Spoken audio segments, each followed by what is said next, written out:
Hi guys, welcome to another episode of Diablo 3. My name is Wilfred. So Season 16, the season of Grandeur has just been started and my wife and I are back to the game.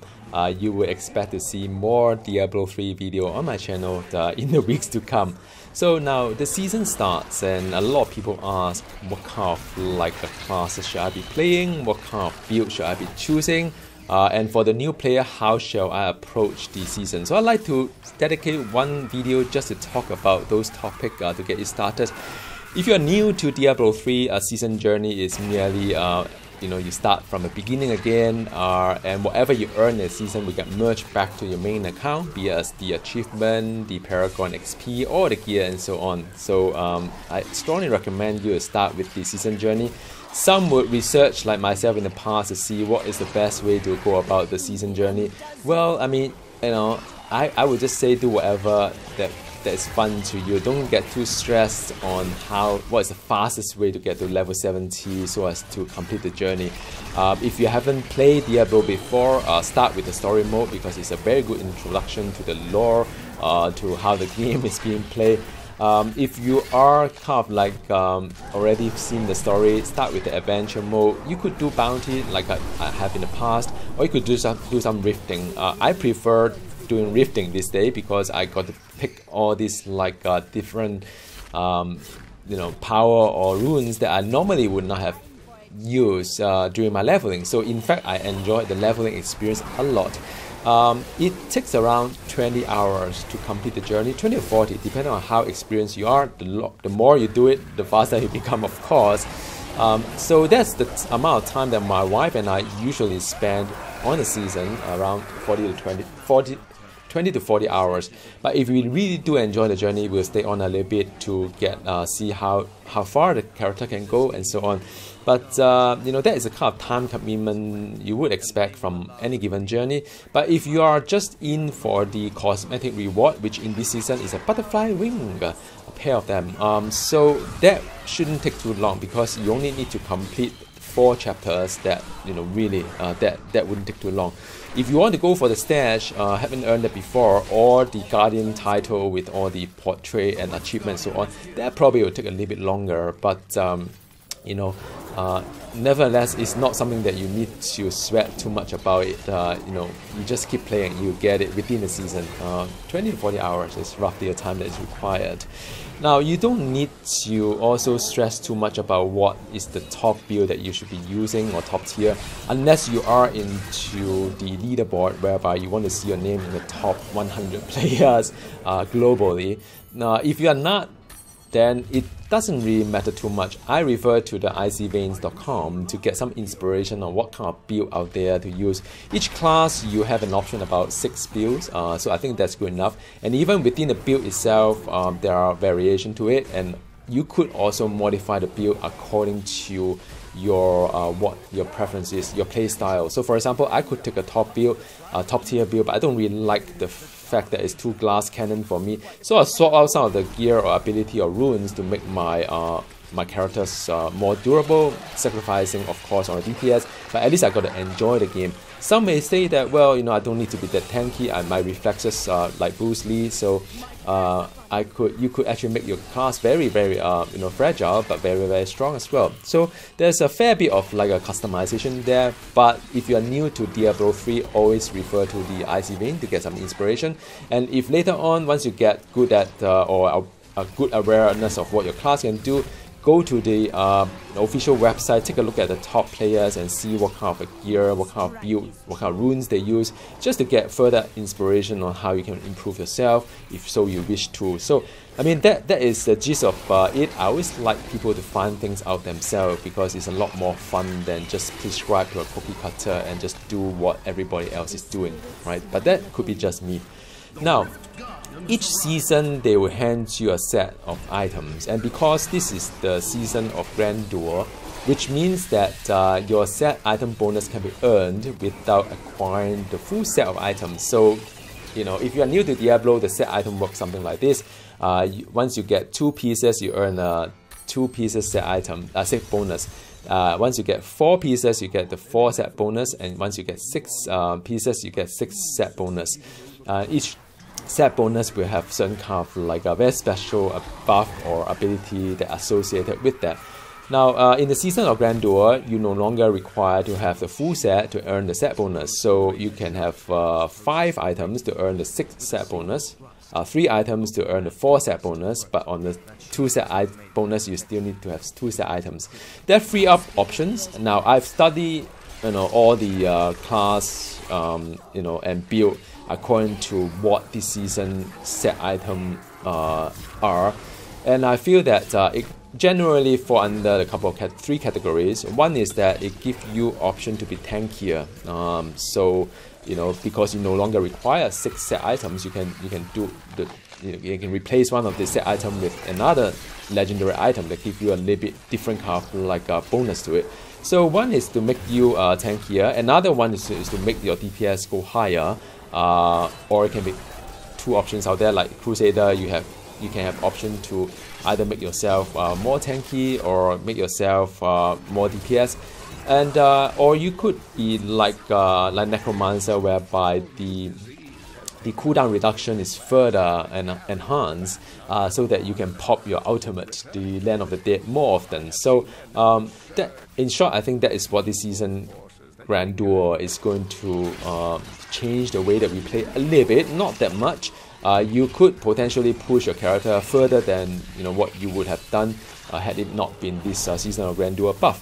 So now, I would personally think that Necromancer in this season is probably the most fun, because the more often you can pop the Land of the Dead, I think the fun thing about Necromancer is about the ultimate, the Land of the Dead, when everything on the screen freezes up and so on. So yeah, I think that would be one of my thought around it. I did think really hard whether or not I should play a Necromancer. And looking at the set items, I think some of them are very like a top tier kind of like a build. Some of them is a high tier, but I think all in all the set items chosen for this season are very, very awesome. So whichever class that you want to pick, the set item will give you some really, really good kind of options to push your character to far.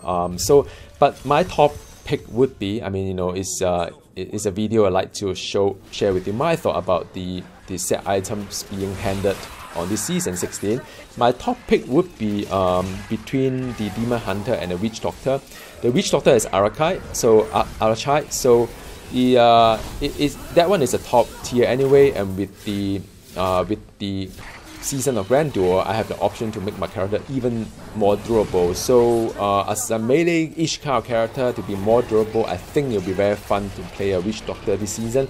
Another class that I would definitely recommend would be the Demon Hunter.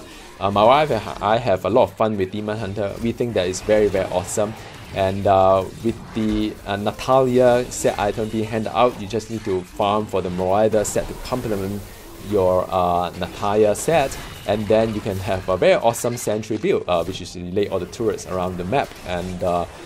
And I think this season is going to buff the Demon Hunter to even higher height in terms of DPS, so you will have a lot of fun playing Demon Hunter. Now the Barbarian is also very nice. The Immortal King kind of set is a very good kind of like set. It's a top tier set. It's a very kind of Barbarian, Call of Ancient and all these jazz with the class itself. So I think it's one of the easiest kind of class to play in terms of the 3 that I mentioned, the Demon Hunter, Witch Doctor, and the Barbarian. So pick one, there should be no regret. The Necromancer is Tragol set. Tragol is always the strongest. It's always one of the strongest kind of set items out there. The only thing is that I don't enjoy the high risk, high return kind of gameplay, so I never quite get the Tragol. So if I were to play a Necromancer, I would forego the Tragol set and farm for the Pestilence set to give me a better option in terms of the... it's still a top tier build, but at least not the high risk, high return kind of gameplay that I may not have the heart to play that. But like I said, Necromancer this season should be pretty awesome with the cooldown reduction further enhanced by the crown that you'll be using for your head slot. Now, what about the rest of the classes?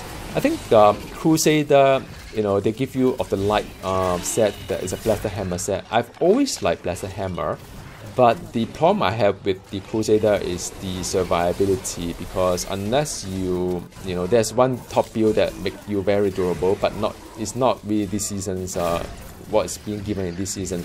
So again, I mean, you know, you could try the Crusader. They buffed the Blasted Hammer a great deal. It's one of those like insane buff. I don't know how many times they buffed the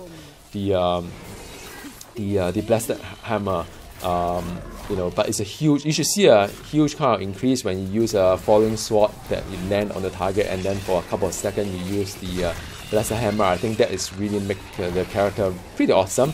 But to watch out for is just to see whether you found a way to address the survivability of it. I think in this season, with the season of Grandeur, there's optionalities out there for you to make your character tankier.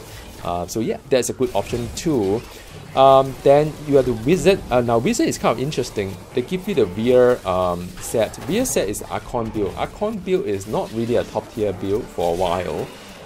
But with this season of Grandeur, it does give you an option out there to make the Archon build work. So yet another pretty good kind of you know, investment in time. If you have already seen a lot of other classes out there, you may want to try out the Wizard Veer build and the Archon build to see how far you can get. I always like Archon in a way, but it's just that at the top tier kind of like a gameplay, it's not quite there. So with this season of Grandeur, who knows, you may find it pretty interesting. I don't really have a lot of experience of Monk, to be very frank, because I haven't really played too much of Monk. But I know that Juliana is one of the kind of high tier kind of build. You can use your 7-side strike, something like the kind of ability. My wife is still prefer I think another set that she played last season. So I haven't really got a lot of opinion on that, but I may play a Monk one of these days. But my preference is that to look into top tier kind of like a build option to see whether it's a class I'd like to play, or whether it's a build that I'd like to play. This season is spoiled with choices. I've got like many choices in terms of top tier. So yeah, I mean, you know, let me know how you're going to like decide on your season kind of like character and what kind of build you'll be playing. I'm playing on the US server, so feel free to link up with me. Happy to play together with you where time allows, because our time zone may be a little bit different. But all in all, enjoy season 16. I think it's one of the most awesome kind of season with a very good cosmetic reward. The butterfly wings are really pretty, and also the build option now is opened up to quite a lot of like you know, varieties out there. So I think this will be one of the most awesome seasons in recent time. Alright, so I'll see you next time. Goodbye.